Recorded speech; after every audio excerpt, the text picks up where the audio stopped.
All right, welcome back. That is Hefty. And working Hefty's back is Gabby from the Bangor Humane Society. Gabby, thank you so much for coming in as we are over here on our new interview set. So thank you very much for joining us over here. Tell us a little bit about Hefty. Hefty has actually been with us at the shelter for a long time. He came in February, but when he came in, he was covered in wounds all over his face. They're mostly healed now, but the entire outside of his framing of his face was covered in bite marks and wounds.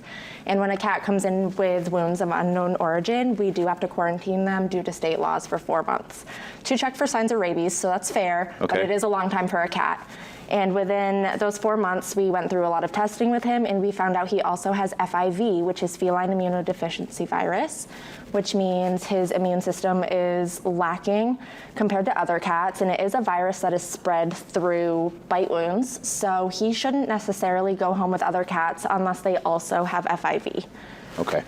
Yeah. Hefty looks, aside from having FIV, looks rather healthy. He's well-fed. A young 3-year-old man who seems to have a nice appetite. What else should we know about him? He's a very sweet guy. He's very food motivated, even though he's not eating these treats right here. Right, come on. He's a sucker for a good snack. Yep. He's very, very friendly. He does hide in his kennel at the shelter, but don't let that scare you. Just ask about him. He's a very sweet guy, and he's probably going to be a very social cat once he's in the home.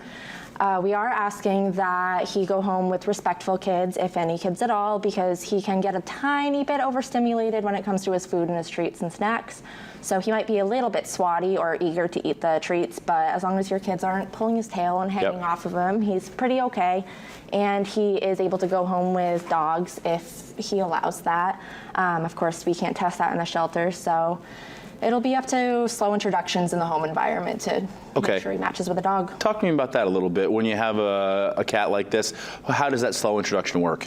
So what I always recommend is using baby gates. Baby gates are the best tool you can use when you're introducing cats to other animals. That way they kind of have a barrier of safety that they can protect themselves behind.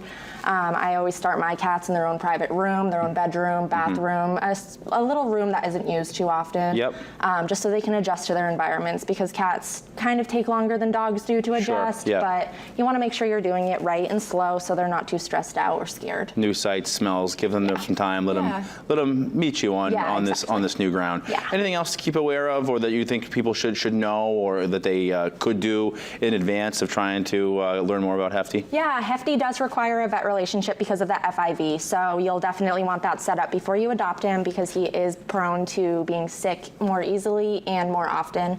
So it's important to have that vet relationship on file, just so you can reach out to them if you have any concerns. So if you're somebody who's thinking, maybe I need a pet, you know, in addition to the home, it might be best if Hefty is a solo guy here to start. It might be best for him. Yeah, and then you can kind of go from there and see what works or what doesn't. So, and it's BangorHumane.org.